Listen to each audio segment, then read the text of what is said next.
After months of waiting, it is finally here.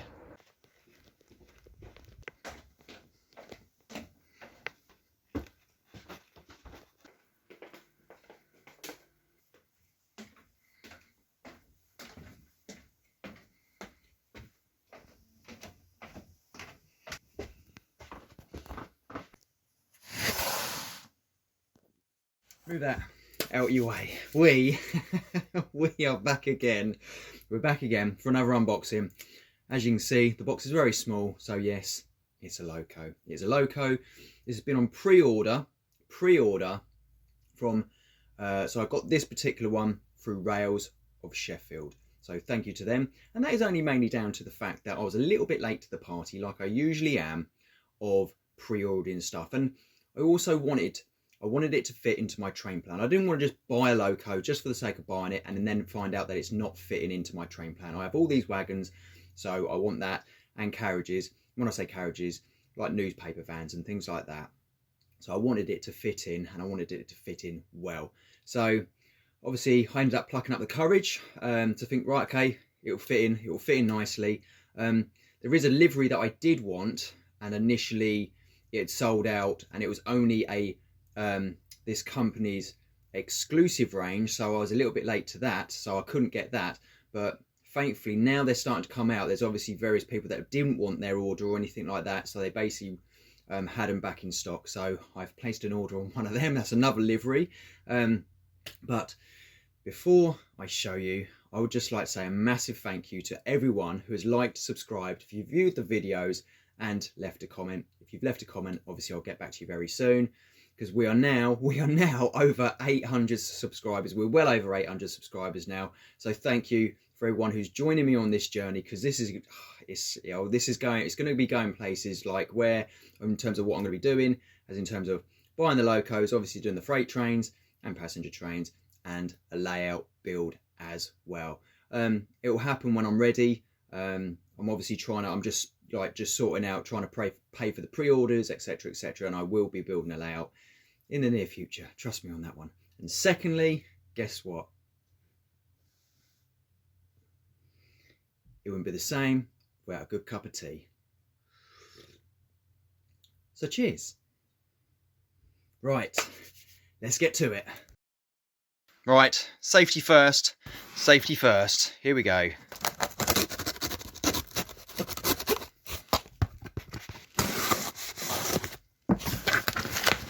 Ladies and gentlemen, please welcome batch one of the incredible Accurascale Class 31. Right, here we go. Oh, it's like Christmas all over again. So this come from Rails of Sheffield, like I say, got bits of paperwork, etc, etc. Got this lovely little bag. Obviously you got it's all taped up nicely. There we go. Get it out of that.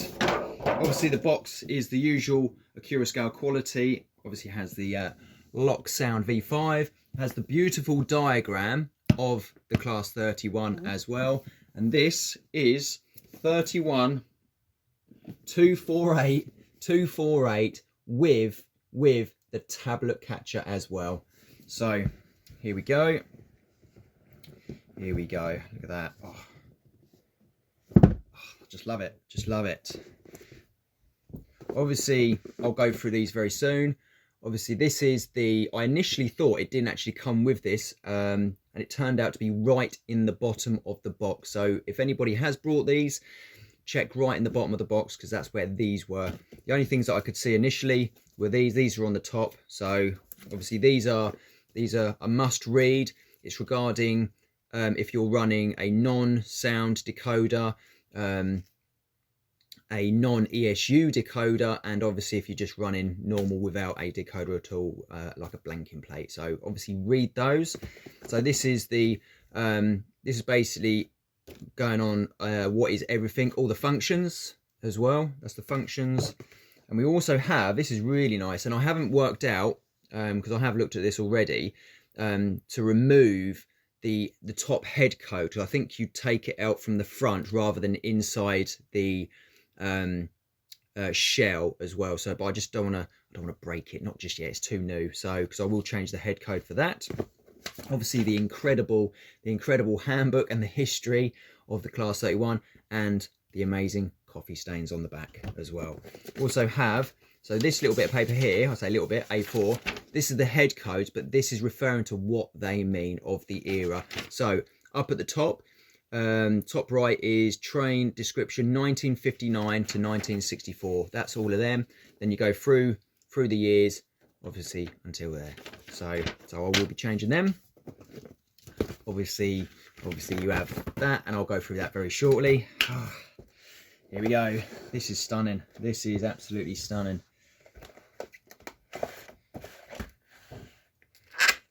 Obviously snow plows and pipe work as well. There we go. There we go. So ladies and gentlemen, please welcome to the Class 31. Actually, I'll put it this side because I do like this side with the steps.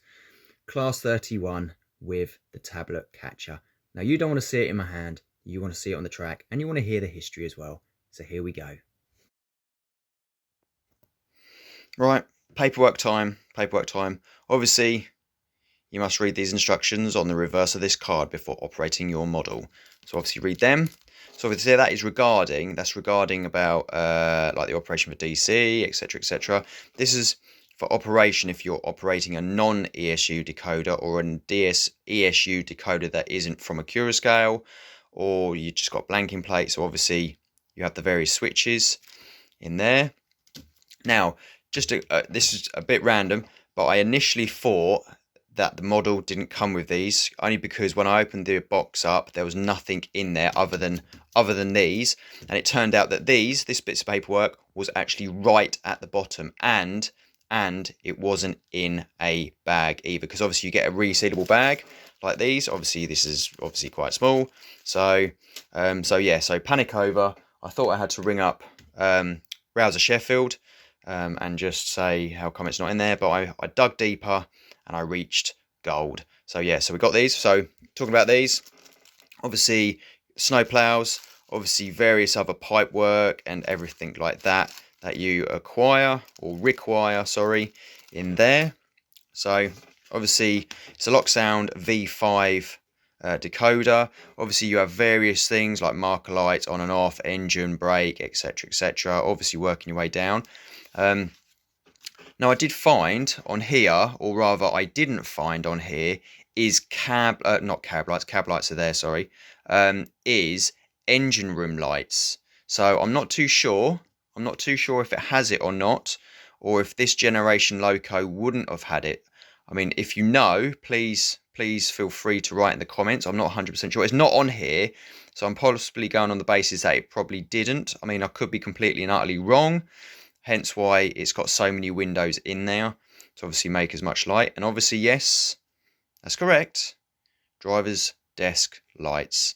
So yeah, got lights in this one, which is incredible. It really is nice as well. And also, something about the brake lights, but I will go into that a little bit more detail very, very soon.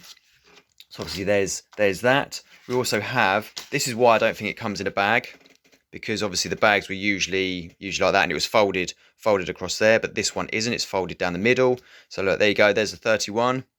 I don't think it's my 31, but there we go. So obviously this is the usual stuff, obviously in like checking the electrical connection, unpackaging, safe operation, etc., etc.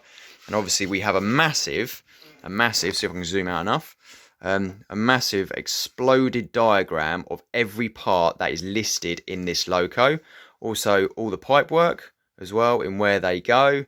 So obviously if you're missing any parts, this is the place to come. And obviously every part has a part number. So, and obviously on the back as well, on the back we obviously fit in crew. I don't have crew with this as of the moment, and again, as per Accurascale quality, the shell comes up. So I think, don't quote me on this, I haven't tried it as of yet. I think to access the decoder, I think, there we go, the engine room doors come up. I think there is magnets there. I'm sure there's magnets. Is that a magnet? Are they?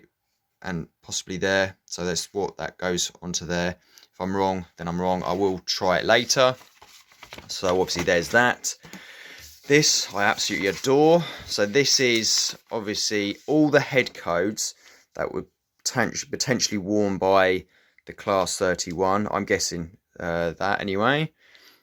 And yeah, so I'm intending it to be on a parcels train, so like a newspaper train. And I'm not too sure. I know the reason why it had the tablet catcher in the door is to work on is it iron ore trains? I think I will find out very soon because it is in the paperwork. So these are obviously various head codes. So I'll probably hunt through these, and then so that's what they are. And these are the stickers that actually go into the head code. So they're held in by basically a little metal grate, and you just pry the metal grate out, and then you stick this. You can stick this on.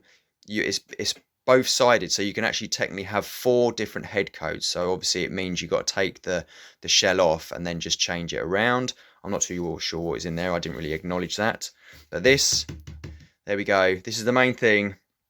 Obviously this is the instruction manual. This is the history as well of 31. Absolutely stunning as per usual. Obviously the history of the 30 and the 31. And then there we go. Look at this. Look at that. That's an early 31. Mine doesn't come with the head codes or anything like that, or the discs. Sorry, the head code discs. So obviously there we go. There's the tablet catcher. There's the tablet catcher. So there's a little brief information. Working. It was working iron ore trains. It was working iron ore trains. So obviously it meant that the train didn't actually have to stop, if I'm correct. So obviously there was a couple that were fitted like that as well. So here we go, because I initially didn't know too much about it, but obviously if anyone else does, please feel free and put in the comments. Obviously you have all these beautiful pictures, etc, etc. There we go. I may have ordered one of these, possibly done that last night. There we go. That, and a driver's eye view. So this will be from what a driver has spoke about. And I've never actually read them, actually, to be fair. I should do, actually, because I think they're a very interesting read. Obviously, there it continues, and various more. There we go. How beautiful is that? Coffee stains as well, and the rusty staple as well.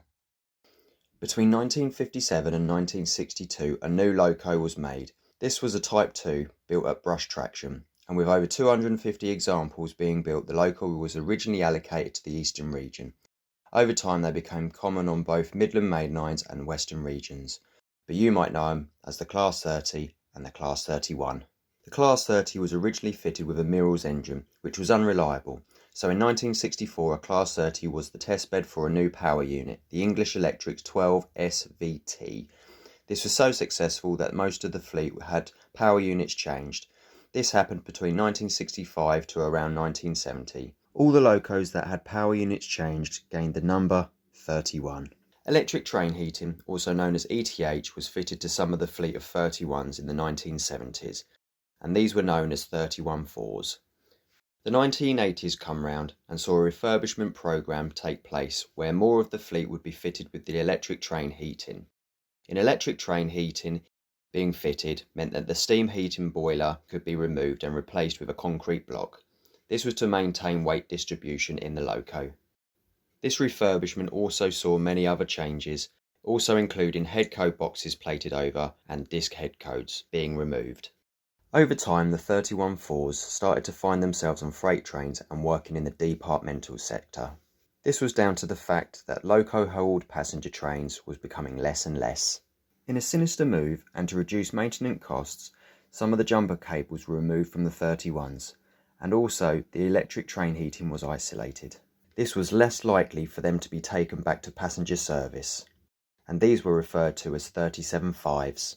With multiple colour schemes throughout the years, most examples survived until the 1990s, with one being withdrawn in 1975 due to accident damage. There are over 25 examples in preservation, and the rest is history. Now, let's start on the mouth-watering detail. Let's start with the bogies. The depth and detail is stunning, with all piping, sand and air, footsteps and sandboxes are all separately fitted parts. Leaf springs and coil springs are beautifully depicted. Talking about the bogies, and for the ones that don't know, this loco is actually 4-wheel drive and not 6. The centre wheel is a dummy axle, and the reason for that is to ease running over rough track. We also have all-wheel pickup, and this loco is also geared for a scale speed of 90 miles an hour. We also have flange squill within the decoder. They've thought of everything.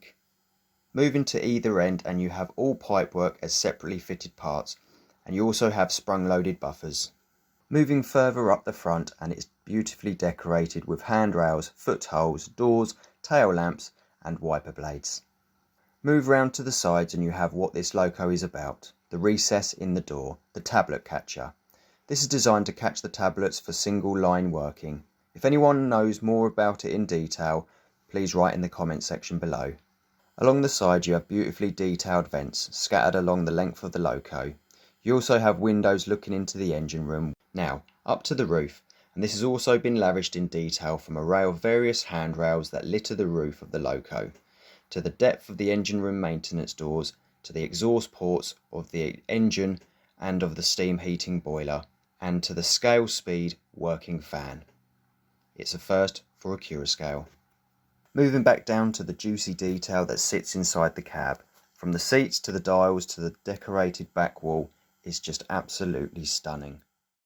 Obviously you've seen the history, you've heard the history, and obviously you've seen the paperwork as well. So it's on the track at the moment. I've got the shell off at the moment. So I was just wondering, and I'm not too sure about how a lot of older locos run, but if this was in light loco mode, would let me just do this.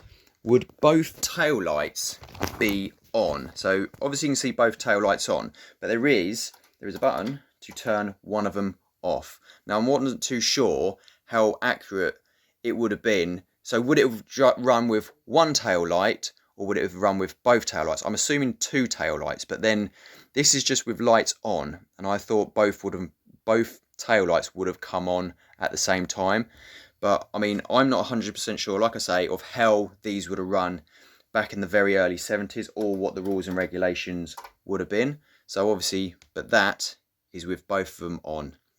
Can we just admire the depth of this loco? Look at this, look. I mean, look at the depth down here. Obviously the loco is obviously going to be lighter, so 1, it's only 4-wheel drive, not 2. So this bogie here is a floating axle, but just the depth of everything in there just looks absolutely incredible, even to there. So that's the back.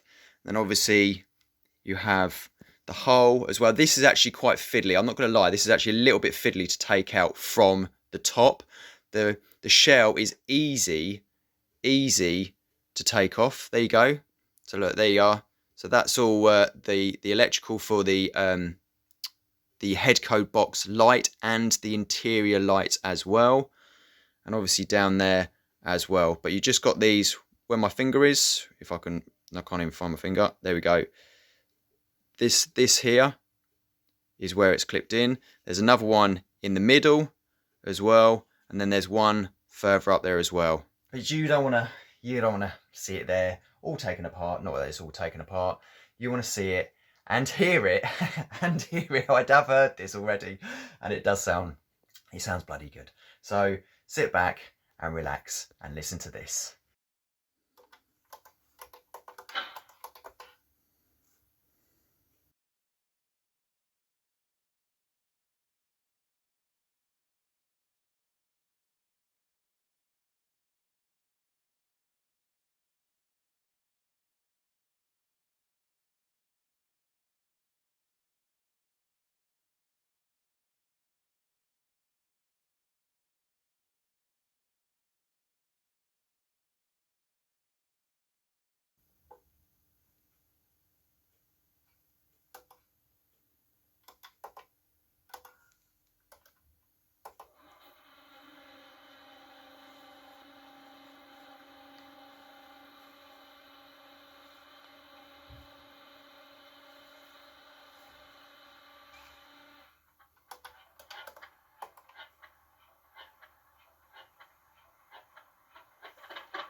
Yeah, it does sound so good.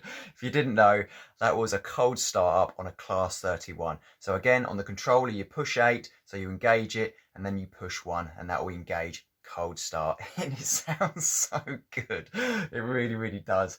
So obviously, remember, this is only like full drive, and it runs so smoothly still. It doesn't really matter at all or anything like that. It's not designed to be pulling 2,000-ton freight trains or anything like that, just to clarify, because it's only a Type 2 locomotive. So, but obviously, talking about weight and what it can pull, what loco would be without, or wouldn't be without, a loco weigh-in? So obviously we have this. There we go. We're on 0. So we are a measly 454 grams. But you know what? I couldn't care less about the weight, because obviously I'm not having it lugging 20 HYA wagons fully loaded up or anything like that. I do plan on having this on a newspaper train. That's right, newspaper train. So it's really, they are like coaches and everything like that. So you want to see it put in a train. So sit back and relax and enjoy.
there we go.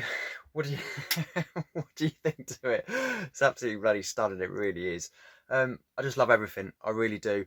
Runs absolutely fine over the points. We've never had an issue with Accurascale or any model, to be honest with you, even around this layout or anything like that. So I mean, obviously they've done it to cater. We're talking about the 6-wheel drive to 4-wheel drive to cater for obviously poor quality track, etc., etc., or just build better track. Plain and simple. You know, these are. It's like driving a Ferrari on a dirt track. You know, you just wouldn't do it. Well, you probably would, to be fair. So, but absolutely runs beautifully. It sounds incredible. It really, really does. And the depth and detail on the loco. And I didn't realise, because how I was filming it earlier, I forgot that it actually had steps going up to the boiler. To there you go. There you go. You got the steps. Got the steps on the side of the loco, and obviously you got the tablet catcher as well cut into the door, and you have the other one on the other side at the opposite end as well. So absolutely incredible. Like I say, I did order another one, and initially it was all sold out. This is a Accurascale exclusive just to them, and initially they were all sold out. So, but I know throughout time that some people obviously, you know, maybe can't justify paying it or anything like that, but they come more available. So it's not always, don't always just assume that when they're sold out, because a lot of the time, you know, people might not want it, or they might have an issue, send it back, get repaired, etc., etc. And I think that's what's happened here. So I've put an order down. So basically I'm waiting for the loco. I mean, it is in this first batch, so obviously should be it should be here soon. So and it's been absolutely, yeah, it's incredible. It really is stunning. Obviously that's a very early version. Obviously, you know, if you know about the red tail light at all, just let me know, leave it in the comment, and I'll get back to you very soon. Yeah, would I get some? Well, get some more. I've got the 2 liveries that I wanted. So I mean, I don't know what would be in the next batch. I'm just trying to think off the top of my head, and I can't think. I mean, you got Fragan, is it Fragan set, the black with the red line going through it? That's going to be one of them as well, I'm guessing. I can't think of many other liveries, but yeah, it's incredible. It really is stunning. Even the lightness, there's no issue to pulling like a train like that or anything. So it's absolutely perfect. Would I get one? Hell yes, most definitely. Yeah, absolutely brilliant. It really is. Just want to say a massive thank you to my brother. So that's his 37 with his tankers on there, and a massive thank you to him as well for allowing me to run my trains round. And if you've enjoyed the video, please consider giving it a like and a subscribe. We're over 800 subscribers. So thank you so much for everybody who's joining me on this journey. It's just incredible. It really is. So until next time, thank you so much for watching. See you later.